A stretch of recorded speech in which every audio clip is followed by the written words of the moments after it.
Question number 34 on the writing and language portion of College Board's Test 5. Investigative journalism, an evolving American tradition. So notice how anytime they talk about some traditional field or some traditional topic, they always like to talk about on how things are changing in it. You see that often. They talk about like libraries, or they talk about certain types of reporting. They talk about certain technologies that have changed. And I think this is exactly the same. We're talking about investigative journalism, and we're talking about how this journalism is evolving, like almost everything in the world. So let's read, because question 34, they go right out of the gate with where should we put this sentence, which is always, I think can be disorienting sometimes. For the sake of logic and cohesion of the paragraph, sentence 3 should be placed where? So we need to figure out where to put sentence 3. Let's read the paragraph first. Let's figure out what's going on, and then I think we can arrange the paragraph in a way that makes sense. The recent precipitous decline of print journalism as a viable profession has exacerbated long-held concerns about the state of investigative reporting in the United States. That's a mouthful. The recent precipitous decline means like a very steep decline of print journalism has exacerbated or made worse long-held concerns about the state of investigative reporting. So this seems like a nice intro sentence. We're talking about decline of print journalism as a viable profession. This, as a result, has caused quicken the pace of decline and the concerns about the state of investigative reporting, whatever investigative reporting is. Facing lower print circulations and diminished advertising revenue, many major newspapers have reduced or eliminated investigative resources. Newspapers, the traditional nurturing grounds for investigative journalism, have been hit especially hard by the widespread availability of free news online. To survive, investigative journalism must continue to adapt to the digital age. Ooh, this is a tough one. For the sake of logic and cohesion, sentence 3 should be placed where it is now. So I bet you a lot of you guys, if you got this wrong, pick that. You kept where it is. But let's understand the internal logic of this paragraph before we start going off of what sounds right or what feels right or what you would put in your paper. Because remember, those types of, the way to think about this is not what you think sounds good or what you think you would write in a paper or what you would like to see. It has to logically make sense. There has to be a reason behind it more than just someone's opinion. So let's see, the first sentence is fine. I think it's a fine intro sentence. So I'm not a fan of talking about place before sentence 1. I'm looking at B right now for 34. Kind of going out of order, but just to understand why.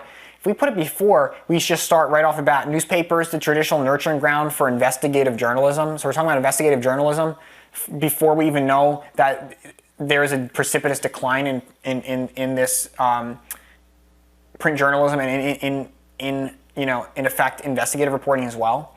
So we say newspapers, the traditional nurturing ground for investigative journalism, have been hit especially hard by the widespread availability. We're talking about a specific example in this case. We're talking about how it's not just all journalism, of all print journalism, in particular newspapers. So you don't want to talk about something, we can't have this be before sentence 1 and have this be the intro sentence, where we talk about a very specific, here's newspapers, and then we say the recent precipitous decline of print journalism. Now we're getting broader. You don't want to do that. An intro sentence wants to start broad, and then we get specific. I'm also not liking the order of, I don't quite understand the order of sentence 2 and 3, honestly, but at least we can get rid of stuff. Let's do it.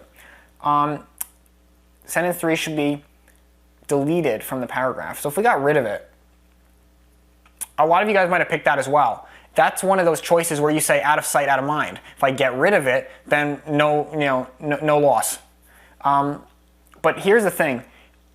The only time that you delete something from a paragraph is when it is either repeating something that's already said verbatim pretty much, or it is just in no way makes any sense in the context. And I don't consider either of those conditions to be met here. Not only is this relevant, not to the topic, but it's also the only time where we talk about newspapers in particular and how they've been hit especially hard by the widespread availability of free news. This is new information that is not said anywhere else in the paragraph. So I'm not a fan of delete it. Now we're down between place after sentence 1 and place where it is now. And again, I feel like a lot of you guys picked B or D because those were the easy answers to pick. And we have to realize why they're easy to pick. Let's take a look, A or D. Let's take a look at C, place after sentence 1.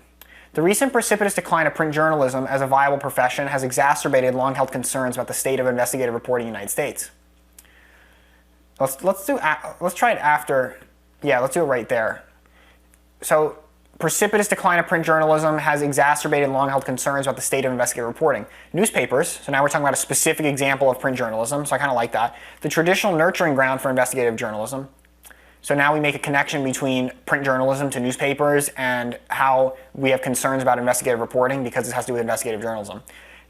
Newspapers have been hit especially hard by the widespread availability of free news.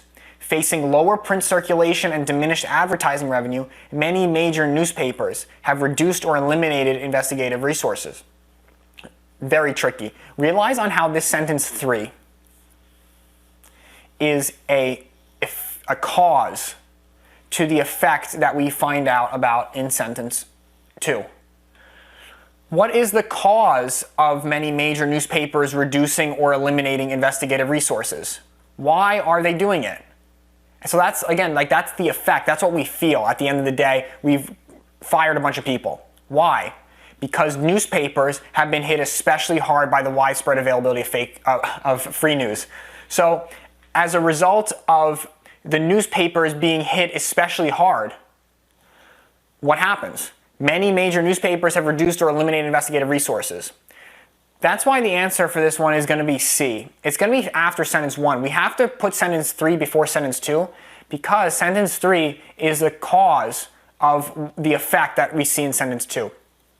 Furthermore, if we leave it where it is now, we're kind of logically flip-flopping the issue. We're saying facing lower print circulation, diminished advertising revenue, many major newspapers have reduced or eliminated investigative resources. That might be fine. If you say, oh, if we just leave that there, that's fine. But now all of a sudden we're talking again in sentence 3, newspapers, the traditional nurturing ground. And you're like, wait a minute. We already talked about newspapers, and then we're saying have been hit especially hard. We know they've been hit especially hard because they're reducing or eliminating investigative resources. If you think that way, that's probably the reason why you pick delete. But realize that's not a reasonable thing to say. You can't just automatically assume, let's assume that sentence 2 should be exactly where it is, and that sentence 2 structure flows in with sentence 1. You can't then say, oh, then therefore sentence 3 is irrelevant, because it's not. It's actually, I have to say it again, I have to say like a broken record, it's the cause of the effect that we feel, which is reducing or eliminating investigative resources as a result of lower numbers and the widespread availability of free news online. So you have to realize the cause and effect relationship as it stands in the paragraph and not just pick and choose your logic by saying, I'm going to leave sentence 2 where it is, therefore sentence 3 is unnecessary because it makes no sense where it is. Just because it doesn't make sense after sentence 2 doesn't necessarily mean that we should delete it. It could also be before sentence 2, which is exactly what C is doing. The answer number 34 is going to be C.